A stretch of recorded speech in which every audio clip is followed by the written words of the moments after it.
പുതിയൊരു വീഡിയോയിലേക്ക് എല്ലാവർക്കും ഹാർദവമായ സ്വാഗതം. അപ്പം കളങ്കാവൽ എന്ന ചിത്രം ജിതിൻ കെ ജോസ് സംവിധാനം ചെയ്ത് മമ്മൂട്ടി വില്ലനും വിനായക നായകനുമായ ചിത്രത്തിൻ്റെ കളക്ഷനുമായിട്ട് ബന്ധപ്പെട്ട ചില കാര്യങ്ങളാണ് പറയാനുള്ളത്.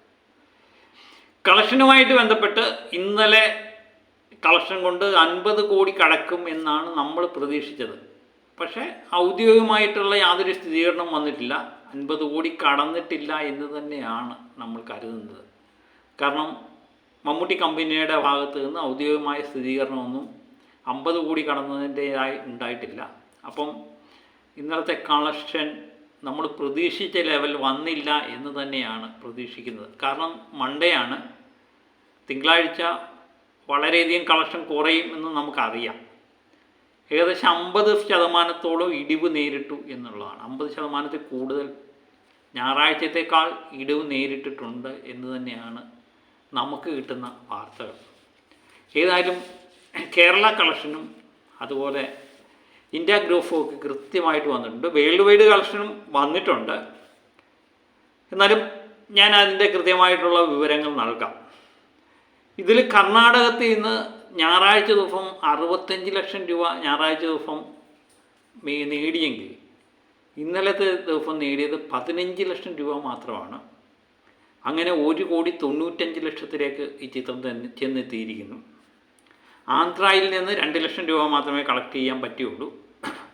ആന്ധ്രയിൽ നിന്ന് വെറും 27 ലക്ഷം രൂപ മാത്രമേ കളക്ട് ചെയ്യാൻ പറ്റിയിട്ടുള്ളൂ. ആന്ധ്രയും തെലുങ്കാനയും. തമിഴ്നാട്ടിൽ നിന്ന് ഞായറാഴ്ച ദിവസം 45 ലക്ഷം രൂപ കളക്ട് ചെയ്തെങ്കിൽ ഇന്നലെ തിങ്കളാഴ്ച വളരെ നിരാശാജനകമായ പ്രകടനമായിരുന്നു. 13 ലക്ഷം രൂപ മാത്രമേ കളക്ട് ചെയ്തുള്ളൂ. അങ്ങനെ 1,33,00,000 രൂപ തമിഴ്നാട്ടിൽ നിന്ന് കളക്ട് ചെയ്യുന്നു.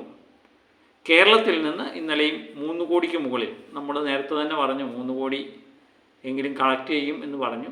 അത് ശരിവെക്കുന്ന കണക്ക് തന്നെയാണ് പുറത്തു വന്നിരിക്കുന്നത്. 3,05,00,000 രൂപയാണ് കളക്ട് ചെയ്തിരിക്കുന്നത്.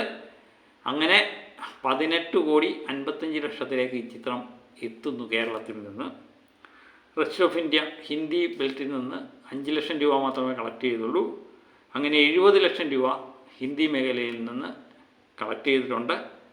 അങ്ങനെ ഇന്ത്യ ഗ്രൂപ്പായിട്ട് കാണിക്കുന്നത് 22,80,00,000 രൂപയാണ്. അതിൽ ഇന്നലെ കളക്ട് ചെയ്തത് 3,40,00,000 രൂപയാണ് ഇന്നലെ കളക്ട് ചെയ്തത്. കേരളത്തിൽ തന്നെയാണ് 3,05,00,000 കളക്ട് ചെയ്തത്. കേരളത്തിൽ നിന്ന് പുറത്തുള്ള സംസ്ഥാനങ്ങളിൽ നിന്ന് ഇന്നലെ കളക്ട് ചെയ്തത് 35 ലക്ഷം രൂപ മാത്രമാണ് എന്നുള്ളതാണ് കണക്കുകൾ സൂചിപ്പിക്കുന്നത്. അങ്ങനെ ടോട്ടൽ 22,80,00,000 രൂപ. അപ്പം കളങ്കാവൽ സിനിമയുടെ പ്രമുഖ ട്രാക്കിംഗ് ഏജൻസിയായ ഫാക്നിക്ക് പുറത്തുവിടുന്ന കണക്കും പ്രകാരം 48,50,00,000 രൂപ മാത്രമേ വേൾഡ് വൈഡായിട്ട് തിങ്കളാഴ്ച കൊണ്ട് കളക്ട് ചെയ്തുള്ളൂ എന്നാണ് പറയുന്നത്. അതിൽ അവർ പറയുന്ന പ്രകാരം ഓവർസീസ് കളക്ഷനായിട്ട് 25,70,00,000 ഇന്ത്യ ഗ്രൂപ്പായിട്ട് 22,80,00,000 കളക്ട് ചെയ്തത്. അങ്ങനെ 4,45,00,000 രൂപ മാത്രമേ വേൾഡ് വൈഡായിട്ട് കളക്ട് ചെയ്യാൻ പറ്റുകയുള്ളൂ എന്നാണ് പറയുന്നത്. കാരണം 10-15 കോടി കളക്ട് ചെയ്തുകൊണ്ടിരുന്നിടത്ത് ഇന്നലെ വമ്പൻ ഇടിവാണ് നേരിട്ടിരിക്കുന്ന ചിത്രത്തിന്. 48,50,00,000 എത്തുന്നു എന്നാണ് കണക്കുകൾ സൂചിപ്പിക്കുന്നത്. എനിക്ക് തോന്നുന്നു അത് അല്പം കൂടെ കൂടാനുള്ള സാധ്യത കാണുന്നുണ്ട്. 50 കോടി എത്താനുള്ള സാധ്യത കാണുന്നില്ല. ഏകദേശം 49 കോടിയിലേക്ക് എത്തുമെന്ന് തന്നെയാണ് നമ്മൾ കരുതുന്നത്. കാരണം ഇത്രമേൽ ഇടിയുമോ ഇല്ലയോ എന്നുള്ളത് അറിയില്ല.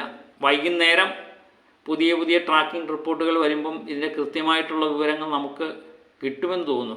പക്ഷേ 50 കോടി കടന്നിട്ടില്ല എന്ന് തന്നെയാണ് നമ്മൾ കരുതുന്നത്. കാരണം മമ്മൂട്ടി കമ്പനിയുടെ ഭാഗത്ത് നിന്ന് യാതൊരുവിധ പോസ്റ്ററും പുറത്തു വന്നിട്ടില്ല, യാതൊരുവിധ റിപ്പോർട്ടും പുറത്തു വന്നിട്ടില്ല. 50 കോടി കടന്നിരുന്നെങ്കിൽ അവർ നിശ്ചയമായിട്ടും കണക്കുകൾ പുറത്തു വിട്ടേനെ എന്ന് തന്നെയാണ് നമ്മൾ കരുതുന്നത്. ചൊവ്വാഴ്ചത്തെ പ്രീസെയിൽ 72 ലക്ഷം രൂപ കളക്ട് ചെയ്തു എന്നാണ് അറിയാൻ പറ്റുന്നത്. അപ്പോൾ ഇന്നലെ ഇതേ പ്രീസെയിലായിട്ട് കാണിച്ചത് 89 ലക്ഷം രൂപയായിരുന്നു. അപ്പോൾ അതിൻ്റെ തന്നെ വേരിയേഷൻ കാണിക്കുന്നുണ്ട്. ചൊവ്വാഴ്ച ദിവസം നമ്മൾ പ്രതീക്ഷിക്കുന്നത് 2.5-2.5 കോടി റേഞ്ചിൽ തന്നെയാണ് കളക്ഷൻ കിട്ടുമെന്ന് പ്രതീക്ഷിക്കുന്നത്. ടിക്കറ്റ് വിൽപ്പന 3,000-4,000 മണിക്കൂറിൽ 3,000-4,000 റേഞ്ചിലേക്ക് ചെന്ന് നിൽക്കുന്നു എന്നുള്ളതും ശ്രദ്ധേയമായ കാര്യമാണ്. അപ്പം വരും ദിവസങ്ങളിൽ ഈ രീതിയിലുള്ള കളക്ഷൻ തന്നെ ആയിരിക്കാം കിട്ടാൻ പോകുന്നത്. ശനി ഞായറാണ് നമ്മൾ വളരെ പ്രതീക്ഷയോടെ കാത്തിരിക്കുന്നത്. അടുത്ത ആഴ്ച പുതിയ ചിത്രങ്ങൾ റിലീഫ് ആകുന്നുണ്ട്. അതൊക്കെ കളങ്കാവിനെ ബാധിക്കുമെന്ന് തന്നെ തോന്നുന്നു. അങ്ങനെയെങ്കിൽ മമ്മൂട്ടിയുടെ ആദ്യത്തെ 100 കോടി എന്നുള്ള നമ്മുടെ സ്വപ്നം എന്തുമാത്രം സഫലീകരിക്കും എന്നുള്ളത് കണ്ടു തന്നെ അറിയാം. ഏതായാലും അങ്ങനെ തന്നെ സാധിക്കട്ടെ അല്ലേ. മമ്മൂട്ടി എന്ന് പറയുന്ന നടനെ സംബന്ധിച്ച് 100 കോടി ഇല്ല എന്ന് പറയുന്നതിൽ എനിക്ക് വളരെയധികം വിഷമമുണ്ട്. അത് തന്നെയാണ് ഞാൻ പറയുന്നത്. ഇന്നും നമ്മൾ പ്രതീക്ഷിക്കുന്നത് ഈ റേഞ്ചിൽ തന്നെയാണ്, 5 കോടി റേഞ്ചിൽ തന്നെയുള്ള 4.5-5 കോടി റേഞ്ചിൽ തന്നെ വേൾഡ് വൈഡ് കളക്ഷൻ എത്തുമെന്ന് തന്നെയാണ് നമ്മൾ പ്രതീക്ഷിക്കുന്നത്. അങ്ങനെയെങ്കിൽ ഇന്ന് കൊണ്ട് 50 കോടി കടക്കുമെന്ന് ഏകദേശം ഉറപ്പിക്കാം. അപ്പം മറ്റൊരു വീഡിയോയുമായിട്ട് വീണ്ടും ഞാൻ എത്തും വരെ ഒക്കെ ബൈ.